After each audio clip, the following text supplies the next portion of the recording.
¿Qué tal? Mi nombre es Santo y en este video voy a estar haciendo la segunda parte de resumiendo la historia argentina desde el periodo de 1880 hasta 2003.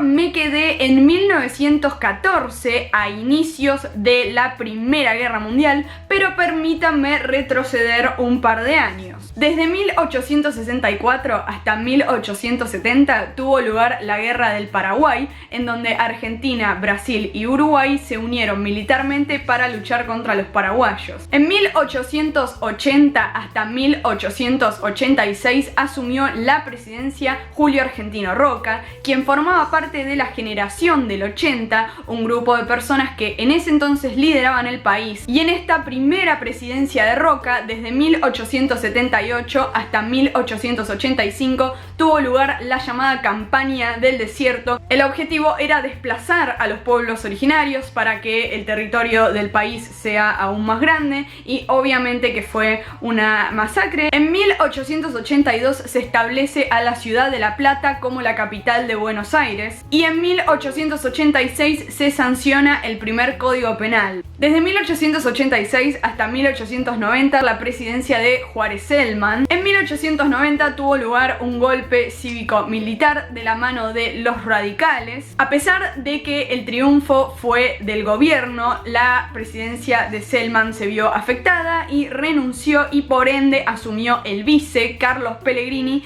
desde 1890 hasta 1892. Desde 1892 hasta 1895 la presidencia fue de Luis Sáenz Peña, pero también renunció porque se decía que los ministros actuaban en consecuencia de lo que Roca y Pellegrini decían, y por eso en 1895 asume la presidencia el vicepresidente José Evaristo Uriburu hasta 1898. La segunda presidencia de Roca desde 1898 hasta 1904, seguido por la presidencia de Manuel Quintana desde 1904 hasta 1906, año en el que fallece, y por eso asume el vicepresidente José Figueroa Alcorta, que cumplió el mandato desde 1906 hasta el año del centenario de la Revolución de Mayo, 1910. Pero en 1905 tuvo lugar la Revolución Radical, encabezada por Hipólito Yrigoyen, que reclamaba que las elecciones llevadas a cabo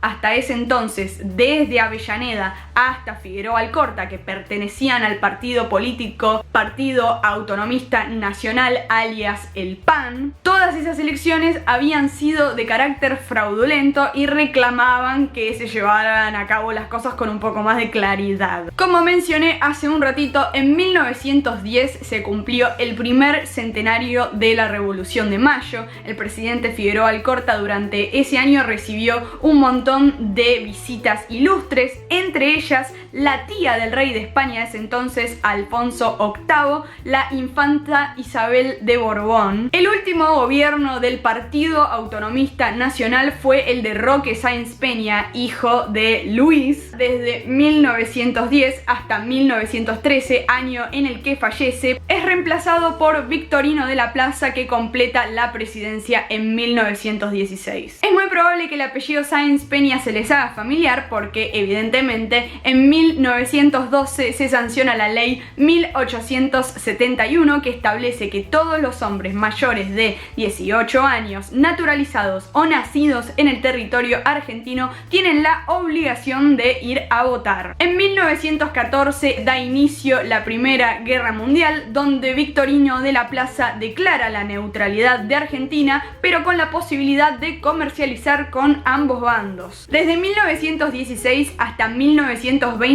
la primera presidencia radical de la mano de Hipólito Yrigoyen. No me voy a detener exactamente en las consecuencias de la Primera Guerra Mundial, porque eso es para hacer un video aparte, pero evidentemente la Argentina se vio afectada económicamente y socialmente como el resto de los países. Desde 1922 hasta 1928, la presidencia estuvo a cargo de Marcelo Torcuato de Alvear. Un dato muy curioso es que en 1928 se llevó a cabo la primera feria del libro en Buenos Aires. Luego de 1928 hasta 1934, supuestamente Irigoyen iba a completar una segunda presidencia, pero en medio pasaron muchas cosas. En primer lugar, en 1929, la gran crisis económica, la Gran Depresión, que afectó a absolutamente todo el mundo. Nuestro modelo económico agroexportador sufrió muchas crisis porque todos los mercados del mundo habían cerrado, por ende nadie nos compraba materia prima. Y esto trajo muchas divisiones dentro del radicalismo. Por eso, en 1930, otro golpe cívico-militar, encabezado por José Félix de Uriburu, que duraría hasta 1932.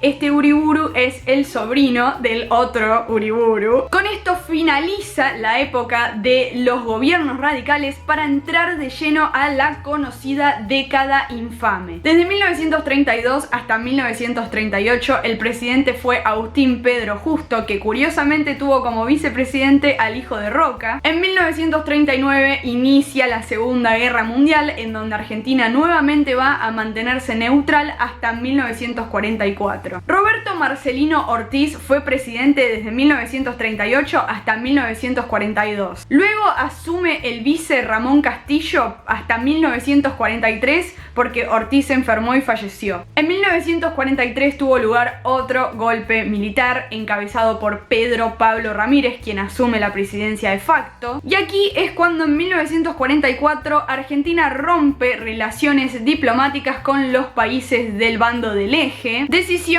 que llevó a un enfrentamiento interno llamando a la renuncia de Ramírez, y con esto asumió el Demiro Julián Farrell desde 1944 hasta 1946, y hasta aquí la época denominada Argentina moderna, para entrar de lleno al periodo peronismo y antiperonismo. Desde 1946 hasta 1958, abarcando 2 presidencias, asume Juan Domingo Perón, que cabe aclarar que había participado del golpe cívico-militar de años anteriores y que ocupó el cargo de la vicepresidencia. En 1947 se sanciona la ley 13.010 promulgando el voto femenino. En 1951 hubo otro intento de golpe militar. En 1952 muere Evita a los 33 años. Y en 1953 tuvo lugar un atentado en la Plaza de Mayo. Más tarde, en 1955, nuevamente bombardean la Plaza de Mayo, que da lugar a un nuevo golpe militar llamado Revolución Libertadora. El presidente de facto por unos meses fue Eduardo Leonardi y luego fue sustituido por Pedro Eugenio de Aramburu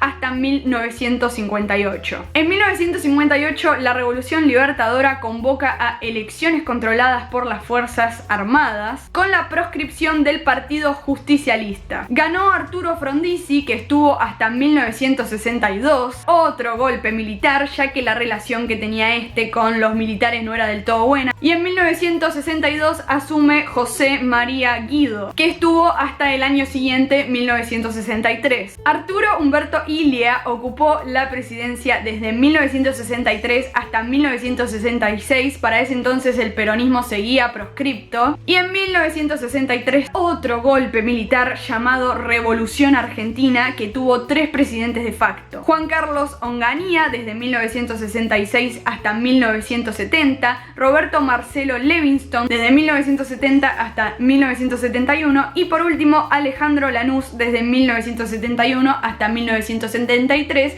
año en el que se convocan elecciones después de 10 años. De mayo a julio de ese año, Héctor José Cámpora asumió la presidencia, que luego fue suplantado por Raúl Alberto Lastiri. Perón regresa del exilio y junto a su esposa María Estela Martínez ocupa por tercera vez la presidencia, pero en 1974 muere y ella lo reemplaza. Pero eso no duró mucho porque en 1976 tuvo lugar otro golpe militar conocido como Proceso de Reorganización Nacional. Este es el que le dará origen al lema, que en realidad es el título de un discurso que dio Alfonsín titulado Nunca Más. Imagínense que en todas las dictaduras a lo largo de nuestra historia hubo una tremenda violación a los derechos humanos, asesinatos y terror de Estado, pero esta particularmente fue la más horrible de todas. Desde 1976 hasta 1983, diferentes juntas militares gobernaron el país. Videla, Viola, Galtieri y Vignone fueron presidentes. En 1978 se lleva a cabo el polemiquísimo Mundial de Fútbol. En 1982, la Guerra de las Malvinas y la derrota llevó a que el gobierno militar diera un paso al costado y convocara finalmente a elecciones. Asume Raúl Alfonsín, quien estará hasta 1989. En 1985 se llevó a cabo el juicio y condena a los militares. Y ahí es donde Alfonsín pronuncia el famoso discurso titulado Nunca Más. Ese mismo año, en 1989, cae el muro de Berlín, dando por finalizada la Guerra Fría. Alfonsín renuncia y en ese mismo año asume la presidencia por 2 mandatos desde 1989 hasta 1999, Carlos Saúl, no diremos su apellido por las dudas. En 1992 y 1994 tuvieron lugar los atentados a la Embajada de Israel y la AMIA. En 1994 se lleva a cabo la última reforma de la Constitución Nacional. Desde 1999 hasta 2001 asumió la presidencia Fernando de la Rúa.